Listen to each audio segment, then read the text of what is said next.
There are milestones in life that stop you in your tracks. Today's my 19-year wedding anniversary. And it's funny because when you have moments like this in your life, I know I keep fixing this camera, I'm sorry, I don't normally do that, but uh, you know, there's moments like this that make you look back at everything you've walked through and realize how much God has done. And today is one of those moments. You know, everybody always wonders how I met my wife. Well, I was working in Omaha, Nebraska for a major insurance company, and my brother and I were living together at the time. And something happened to the residence where we were living, and so I was 27 years old. I had moved back home with my mom, and I was living in her basement. I just had my bed and everything set up down there. I was living in the house with the family again, but when you're 27 years old and you live in your mom's basement, that's not really a calling card for, hey, this guy's successful. It's kind of funny. I had an Ivy League MBA, and I'm living in my mom's basement at 27. It was just temporary, but and I then, to top it all off, at that time I lost my job as well, and so that was tough too.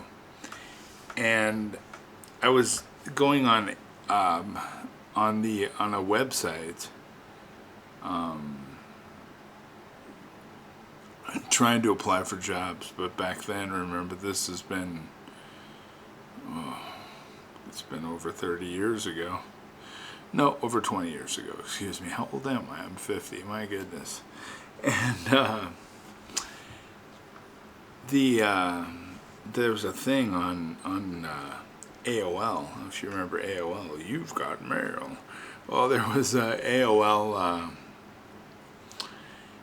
chat room, and they were saying ASL. And I thought, oh, what's ASL? And I put that in. I said, what's ASL? They said, age, sex, location. So I put in 27, male, Omaha, and somebody came back and said 24, female, Lincoln. And I'm like, oh, you're in Lincoln. That's like 40 miles away. Cool. And we talked on chat every day for a couple of months. And then I finally got a phone number, and we talked on the phone for over 6 months. And I kept trying to talk to this girl and ask her if she would meet me, but she was busy at a hospital working, and she just had things going on. She was also very conservative. If you think of like Rocky's wife, Adrian, from the movie Rocky, that's kind of who Kristen was when I met her. She was simple, from a small town. She didn't go to the beauty salon and get all her hair done or get her nails done or anything like that. She was just like simple, and that was okay. I liked that. And so we talked on the phone. I finally got her to meet me, and we met at the old Chicago in Lincoln. And we were talking on the cell phone and texting. She's like, I said, let me know when you're here. That way I know where you're sitting. Well, she beat me there. And she actually got there before me. I had to come all the way from Omaha. She was just local in Lincoln. And so when I went into old Chicago, she had told me where she was sitting. Well, I walked in, and I walked right by where she was sitting so I could see what she looked like. Kind of a jerk move, right? But I walked right by her table, went into the restroom, then I texted her, I'm here. And I came out and sat down with her. And I'll never forget when I walked by. She had on blue jeans, a white button-up shirt, long, beautiful hair. She was amazing. It was way better than I could ever have expected. We sat down and talked for hours. And the next day we got together and watched Austin Powers. And then I would come and see her almost every day. And I remember the funniest thing, I don't know if you remember this show, but it was called Talk Sex by Sue Johansson. And she remember she had these weird dolls and stuff she would use. People would call in with their problems, and it was on PBS, and we would sit on the couch and watch that and laugh. I never laughed so hard with anyone in my whole entire life. And I knew that I loved her then, because I had never had so much fun with anybody else in my entire life. And we did simple things. We played board games. We used to play Monopoly, and we would have tablets full of banking notes because we'd borrow money and give money back, and we were building empires on Monopoly. And I knew this was the girl for me because I had every intention of building an empire. And at the time, there were quite a few companies around the country that were courting me and trying to get me to come and be on board with them, and I would say no. I had my own plans. I'll never forget one time we had a company fly us down to Texas, to Brownsville, Texas, and they put us up in this resort, and it was so humid there, and the bed sheets were like banana peels. I mean, it was horrible. I don't think the air conditioner worked very well. We were just very uncomfortable. It's never always been perfect, but she's always stuck through it with me. They brought her on that one as well, and it's just never been perfect, but but she's always stuck it out, never complained. So it took me a little over 6 months to finally decide what to do. We had moved in together. I had to get out of that house. I couldn't live in my mom's basement as a 27-year-old.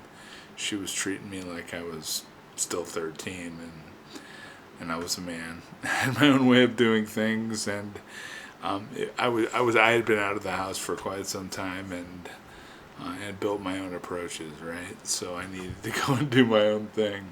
Loved her, but you know how that goes. Kristen offered for me to come and stay with her. And I lived with Kristen for over 6 months. She paid all the bills. She fed me. And all I was doing was trying to build my empire. I wasn't trying to... Well, I was trying to get jobs too, but it just really wasn't working out. You know, even during times of disagreement, she never one time said, I'm paying all the bills here, or you're not contributing at all. Not one time, ever. Not even a hint of that. And I told her then, I said, you know, someday I'm going to take care of you, and you are never going to have to work another day in your life. And it's been true. We've been together 19 years, and my wife doesn't have to do a thing if she doesn't want to. And I'm going to make sure that that continues to be the case, because at the time when I was down, and it would have been real easy to point fingers and say, hey, you're not doing anything. You're just sleeping on my couch. You're not contributing at all. I'm paying all the bills here. I'm feeding you. I'm everything, entertainment, all of it. I'm paying for, you know. And never one time did she ever say that.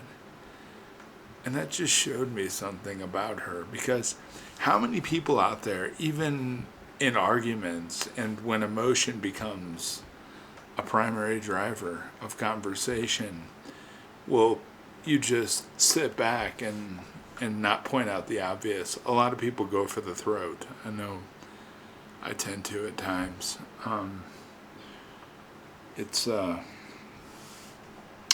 She never did. Not one time.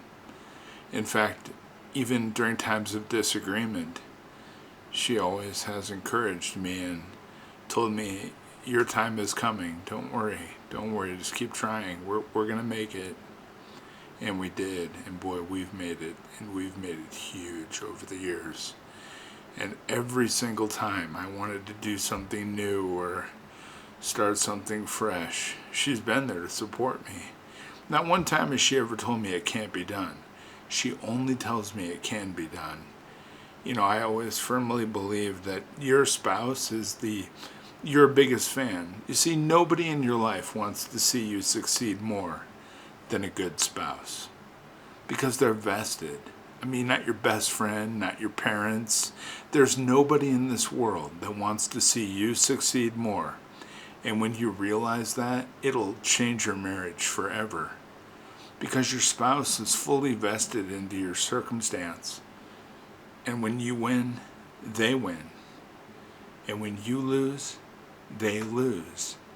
So, my wife taught me that over the years, how to be a better husband and how to recognize what a good wife is. And my wife is a good wife. She's been there in boardrooms, in offices. I mean, one time I remember we were re-platforming. A company that we owned was re-platforming the machine controls infrastructure for a Kodak factory in Colorado. And it was the last factory in the United States that made X-ray film. And the place was run by individuals that had over 30 years tenure. My kids used to say, "Dad, this is a museum being run by an old folks home." But recognizing the circumstance that I was in, the client that I was dealing with, the tenure of the employees, and their focus to want to do business, but also to want to sit down and do business in a way that was less than modern, a little more traditional. They wanted to sit down and talk about grandkids and their wives and, in a positive way. But my wife would come up with little cakes and coffee. And she would serve cake and coffee during meetings at the old Kodak factory because she was trying to support me and do something that would put us into a position to maintain that contract and build that company. That was a huge contract for that company that we own. And she was there to support. How many wives would show up at your office with cakes and coffee and support you in that way? And there were many times after that when we'd have to go in and work on Sundays. She'd bring in donuts for everybody, for the whole team, because we had a tight timeline. So I'd have to ask everybody to come in and work, and she'd bring donuts and coffee for all of us on the weekend. She could have been sleeping in or wanting to focus on her own activities, but her only focus or activity that she's wanted to be engaged in is me. And we do all these fun things, right? We have millions of people that watch these videos every day. We own businesses. I'm currently re-platforming the IT infrastructure that supports Medicaid services at different state governments across the United States. I do that in my spare time. Yeah, it's a pretty big initiative. I wrote a program for the federal government that allows each state to upgrade their welfare infrastructure, the hardware and software that supports that infrastructure. If they meet a standard that I set with a team at Harvard, they get 90% of their costs covered by the federal government. So that's something that I've been engaged in all over the United States, running these projects and trying to keep that successful. Before that, we had a company that created a software application that 97% of healthcare or health insurance organizations in the United States, actually 397 health insurance companies in the United States, use to auto-adjudicate their health insurance claims. So a doctor sends an electronic claim to this system that's hosted at the insurance company. That electronic claim is received by that system, or the system that I helped create, and then it auto processes that claim, sends the doctor what they get, sends out the explanation of benefits to the patient, and basically handles business operations in health insurance companies, operations that used to be supported by hundreds of people. We automated those processes and created the best solution to date. That system has been in play now for over 20 years, and nobody's created anything even close to being able to replace that system. That company was sold to the Cognizant Corporation for $2.8 billion. It was the largest software purchase ever completed from a healthcare standpoint in the United States in history. That was a big one, and I no longer work with that system, but that's the system that we traveled around the country helping health insurance companies to integrate and utilize, and my wife and kids traveled all over the place with me. Those were incredible times. And now we do lots of other things that we're involved with. Like I say, I have a 16-year-old daughter that when we had kids, my wife and I got together as we actually lost our first child. My wife had a miscarriage, and I just got to tell you, that was, I don't know if I remember when we were in the hospital and she went back to have an ultrasound, and when they called me on a little phone that was in the waiting room and told me what had happened, it's the only time in my life I ever felt like a load of bricks just dumped on my head. My knees gave out, and I was almost on the floor. We made it through that, though, and we persevered. And then we had another child, and we just tried again as soon as we could. And we had Sarah, and Sarah is now 16, and she's in her third year of college. We told each other that when we have kids, let's try something. Let's only tell them that they're beautiful, that they can do it, and that we love them. Anytime our kids have come to us with anything, we've told them, yes, you can do it. And as far as, Dad, I want to start a company, or I want to do this, or I remember, as far as schooling goes, one time I was in a condo that we were living in here in Fort Collins, Colorado, and my daughter was 8 at the time, and she said, Dad, if I get all my schoolwork done today, and I finish all my schoolwork for the rest of the week, I can take a few days off. And I thought, yeah, you can. That's really awesome. But that's the way our kids have thought, because we've taught them to think that way, to get things done, to go after it. And they're homeschooled, so they don't have all the limiting factors in their life that public education brings to children. They don't have kids making fun of them or telling them they're not good enough, One of the biggest problems with public education is other kids. Other kids bring their limitations into your child's mind. But in our house, we just teach our kids to focus, that they are good enough, they can do it, they're beautiful, they're amazing. And like I said, Sarah's 16, she's in her third year of college. If you tried to convince her that she was ugly or dumb, whatever, she wouldn't believe you. She would take those words and toss them aside and say, good luck with that. It's going to take a lot for somebody to try to tear one of my children down someday, because we've built them brick by brick. We've given them confidence and love. And, we've always told them multiple times throughout every day that we love them. So I'm really happy that I've married Kristen, because we've been on the same path. I guess we've walked the same road. We knew how we wanted to raise children. We stuck to that. We have a 13-year-old. She's in high school, and she'll be graduating soon and then going to college. And she's probably one of the most creative people I've ever met in my life. She used to write books when she was 6 and 7 years old. I would ask her, where did you get this from the internet? Because I didn't believe. I knew she was smart and super great, but they've done things that have just blown me away. It's when you fill your kids with love and tell them they're good enough and that they can do it, they do. It's amazing. And so we've just kept it up. I've seen the results. The results have continued to get better and better as we've continued our approach. to tell them that we love them and to have supported them and not put limiting beliefs in their minds, you know.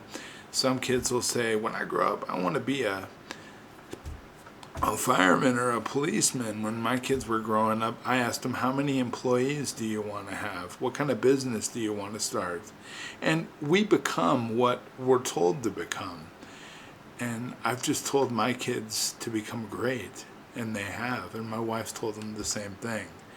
She's their primary teacher. She helps them with their assignments every day and acts as the, you know, the helper. And I just say that because when your kids are homeschooled and you get them focused, you don't need to be standing over them all the time, making sure they get things done, because part of the homeschool curriculum, or the way the homeschool curriculum that we utilize with the company that we work through, it's self-administered. So it's my kids' responsibility to go out and identify the assignments when things are due and work through that. And like last night, it was 10 o'clock at night, and I was, my wife and I were watching an episode of Little House on the Prairie.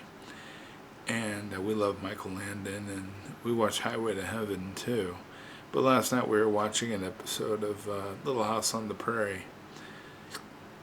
And my wife, I said, where's Audrey? And that's my 13-year-old. She said, oh, she's upstairs working on a paper for school. And I was so proud. I thought, you know, nobody had to ask her to do that. And how many kids in 2025 at 10 o'clock at night are sitting upstairs just doing schoolwork to get ahead? Not to get what's due for tomorrow, which is what I used to do when I was going to school. I still do it today, but in business.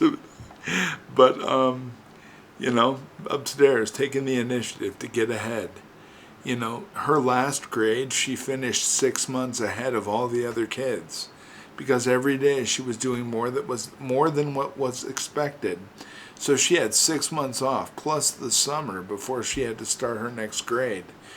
She unfortunately didn't meet the cutoff. Sometimes with homeschooling, they can open up the next grade for you and you can move ahead. That's how my 16-year-old got so advanced through her schoolwork, is she would get a whole year's worth of schoolwork done in like 4 months. And so they just opened up the next year. And so when she was 14, she's graduating from high school, and that's how you get that done. You tell your kids they can do it, and you show them how, and they will. I talk about my kids because I know I'm supposed to be talking about my 19-year wedding anniversary today, but these are the wins that Kristen and I have had, and I believe you could tell everything you ever wanted to know about a man and a woman by meeting their family, because parents put their time and their money where their heart is. And it really hurts my heart when I hear parents badmouth their children. Pretty much tells me everything I need to know about them, because I always ask myself internally, how do you think your kids got that way? You see, our kids are a direct reflection of us, 100%. If you have kids that are doing the wrong things or behaving the wrong way, you need to look in the mirror first before you start scolding them and doing whatever it is you do to discipline them. Maybe you need to think about disciplining yourself, and changing your approach a little bit. But I do videos on that sometimes just because I believe that. I really do. So it's been 19 years with Kristen. She's followed me all around the world, and I guess I'm the luckiest man ever to have somebody in my life that is... I feel like she's set aside her hopes and dreams to make sure I achieve all of mine. But if you ask her, she'll tell you that her hopes and dreams are that my hopes and dreams come true. And that's probably the greatest showing of love that a woman can never show a man. And men can do that for women too. Maybe I haven't always been the greatest at showing my support for what it is that she wants out of life, but she always tells me that what she wants. I say, what do you want to do? Where do you want to go? What can I do for you? Anything. She always turns it back around on us and the kids and tells us what, asks what she can do for us. And our house pretty much works that way, right? I do business all day. My wife cooks and works with the kids. And I don't know if you've ever seen Ozzie and Harriet. It's kind of like that. We have a very traditional 1950s household. It's just become that. I think it's our faith, but it's also kind of a little bit of who we are. We're not complex people. We're both pretty simple, and we're both kind to a fault, and we both get our feelings hurt pretty easily. But that's okay, because we also know how to forgive and rebound, and that's important as well. So, Kristen, 19 years ago, you said I do, and with those words, my life changed forever. That day, we didn't just make a promise to each other. We entered into a covenant with God. And through every joy, every challenge, every season since, He has been the thread that's held us together. When I married my wife, I married her in Allens Park, Colorado. And we didn't have family or anything. We kind of eloped, I guess you could say. And we went to Colorado, and there's a place called St. Malo. And if you look it up online, it is just the most beautiful church in the Colorado mountains. You wouldn't believe it. The story behind it is that a monk saw a meteorite hit the mountain, and it actually blew out a part of the mountain, and a lake is now there. But right next to the lake, where the meteorite was said to have hit, the monk went, and he had a vision, and the vision was from God, and it said, "Here you will build my church." And this is the most beautiful hand-built stone church.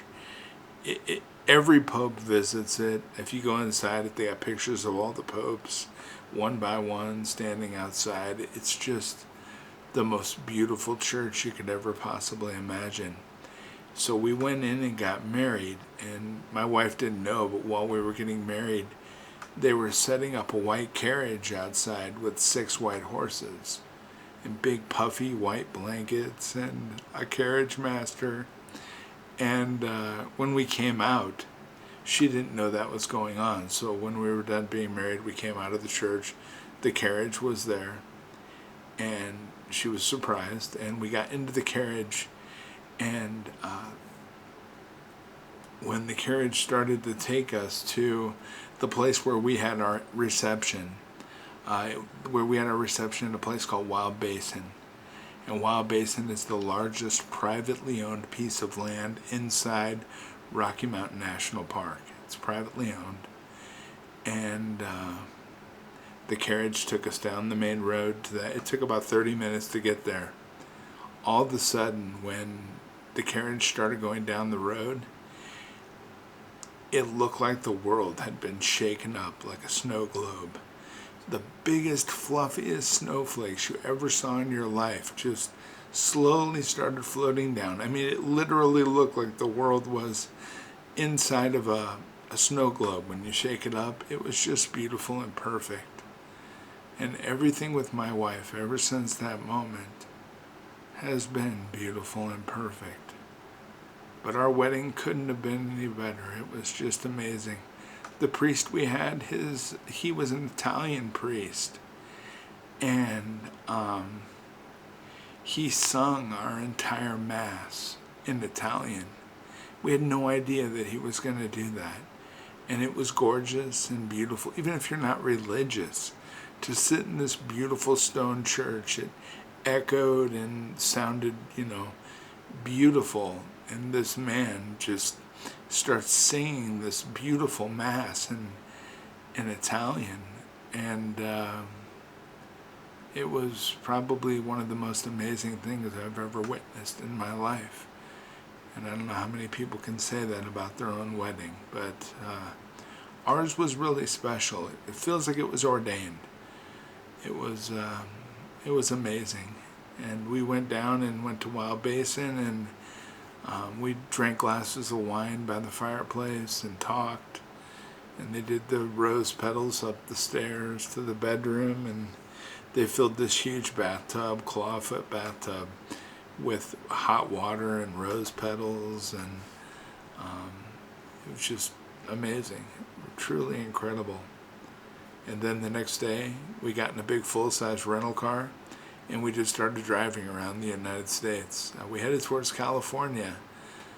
We ended up going to Disneyland, and I'm getting married. What do you want to do? Well, I'm going to Disneyland. Well, that's what we did. We went to Disneyland.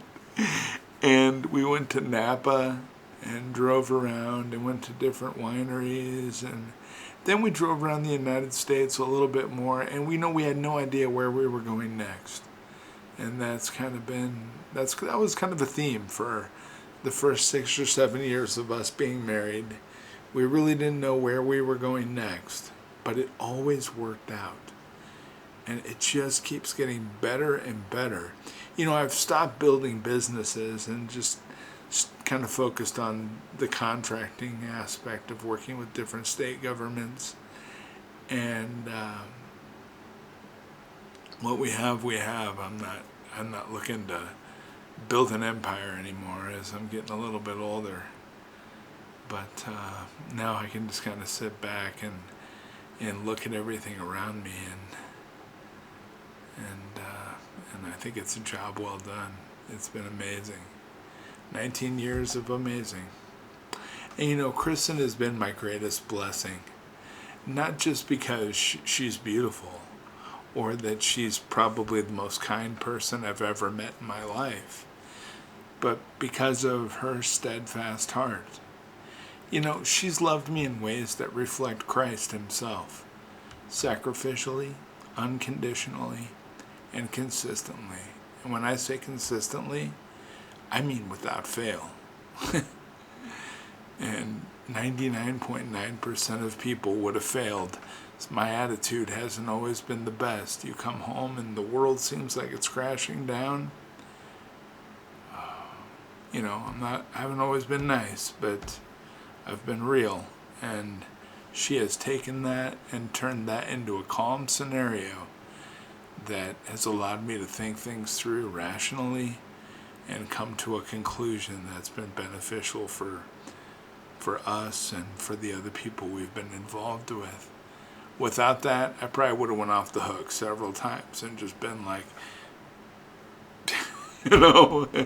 taking a totally different path from a business standpoint, from a personal standpoint. If it wasn't for her leveling me out, she's if I'm the heads of the coin, I'm the tails of the coin. Excuse me, my wife is the heads.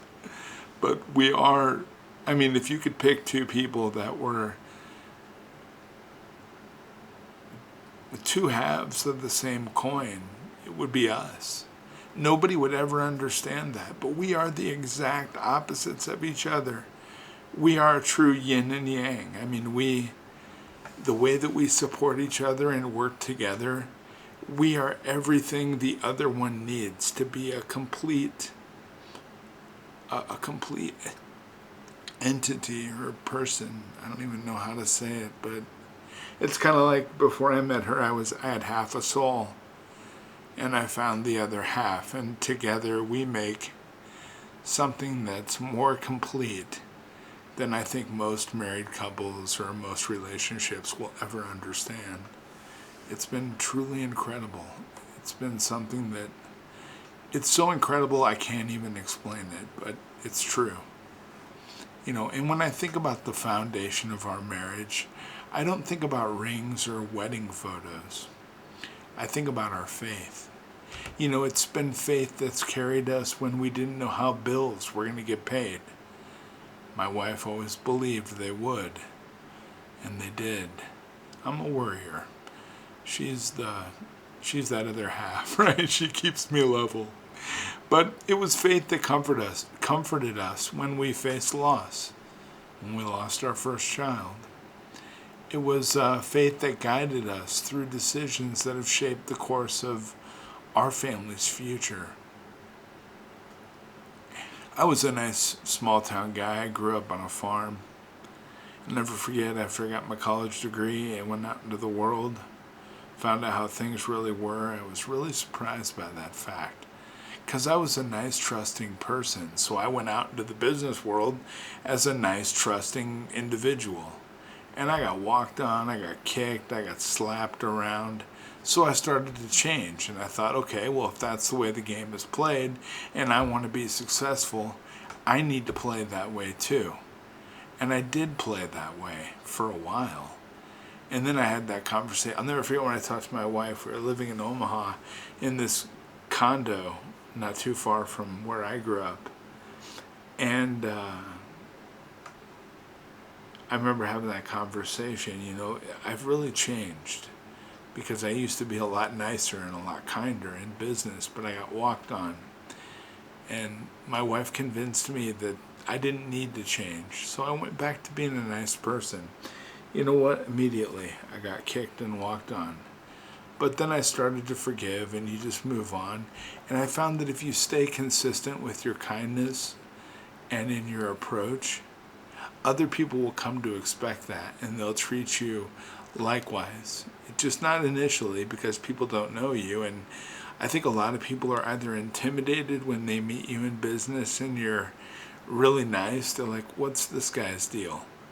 I'll never forget, recently I was working with the state government contract, and after we had been awarded the contract, I said thank you. I made it a point during this call to say, I just want you all to know how much I appreciate this opportunity, and I just wanted you all to know, I just wanted to say to you all, thank you. And I got a note from somebody that was a part of that conversation, and they said, Doug, you don't need to say thank you if it's part of normal course of business, because it made everybody on the call feel very uncomfortable. And I got to thinking about that, and I'm like, so because I was kind and nice and showed appreciation, that made everybody feel uncomfortable? Well, come to find out later in conversations that I had with people mentioned, Doug, I really like your approach. You're always kind and nice and easy to work with. And those were people that were on that call. So I don't think everybody on that call thought that kindness wasn't the right approach. I think it was just one person, but it's okay. It doesn't matter.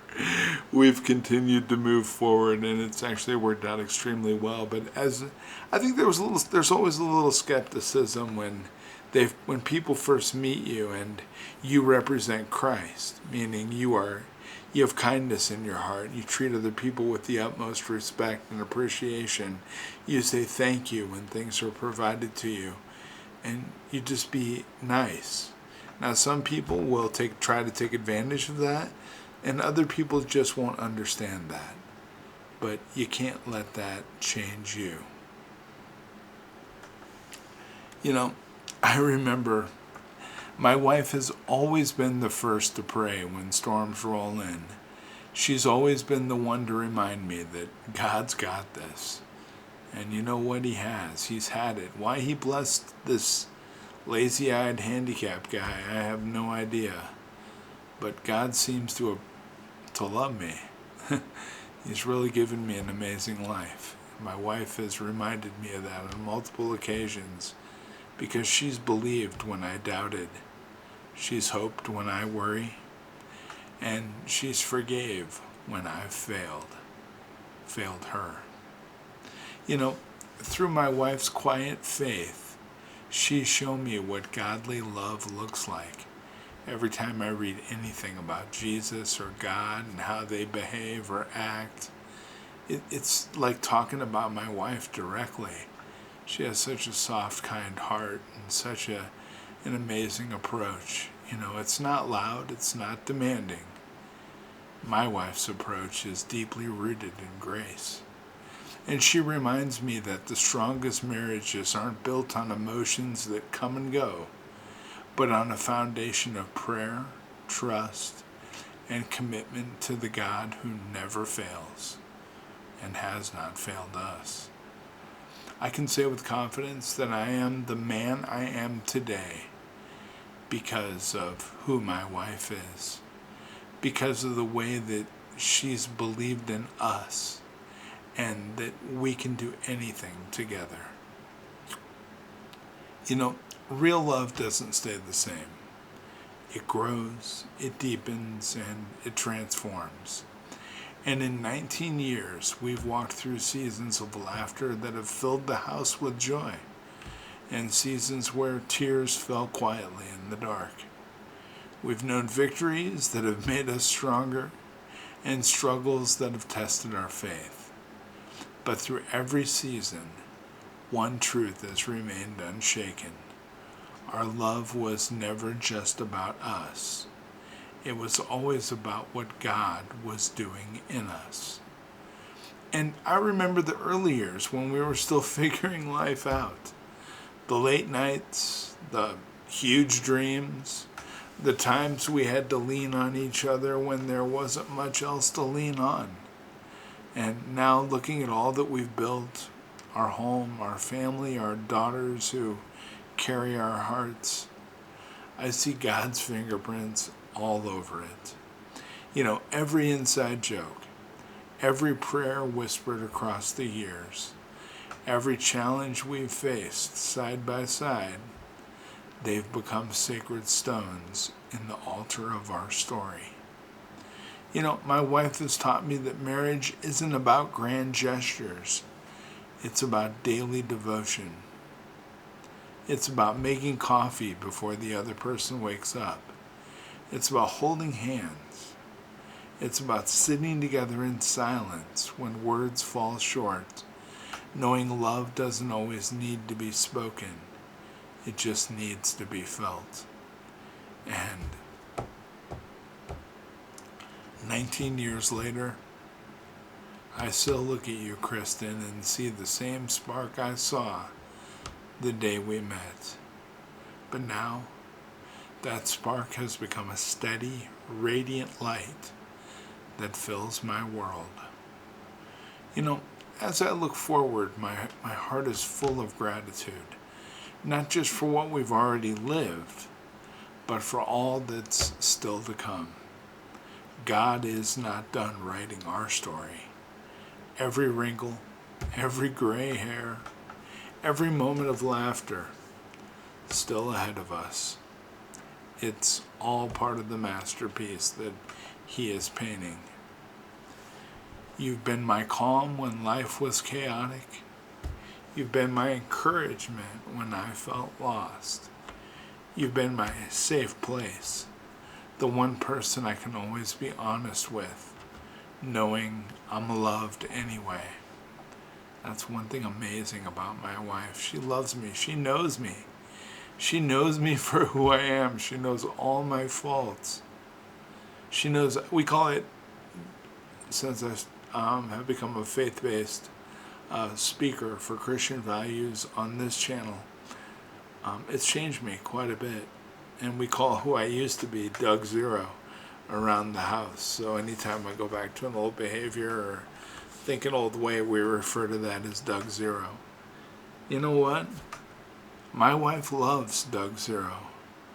She loves Doug 1, 2, 3, 4, 5, 6. No matter how many Dougs there ends up being, I know my wife will still love me and still care about me because she knows all my secrets. She knows everything we've ever done. And she loves me anyway. Not saying we've done a lot of bad things, but I'm just saying I've just always been human, and she's been able to see beyond me when I get in my own way, if that makes sense. And when I see our daughters, their strength and their kindness and their grace, My kids are so nice, so kind, they care about other people. I worry about them a little bit because they have my wife's heart. You know, that ever forgiving heart filled with kindness. You could see it in their eyes. It's so beautiful. And I just don't want it to get hurt. You know, that's a dad thing. But I do see my wife and my kids. I see the legacy of her love that is shaping them. And my wife has turned our home into more than a house. It's a sanctuary filled with warmth, laughter, prayer, and peace. A peace that only God can give. It's funny, I always try to take my wife somewhere, and she's like, I just want to stay home. I like being in our house.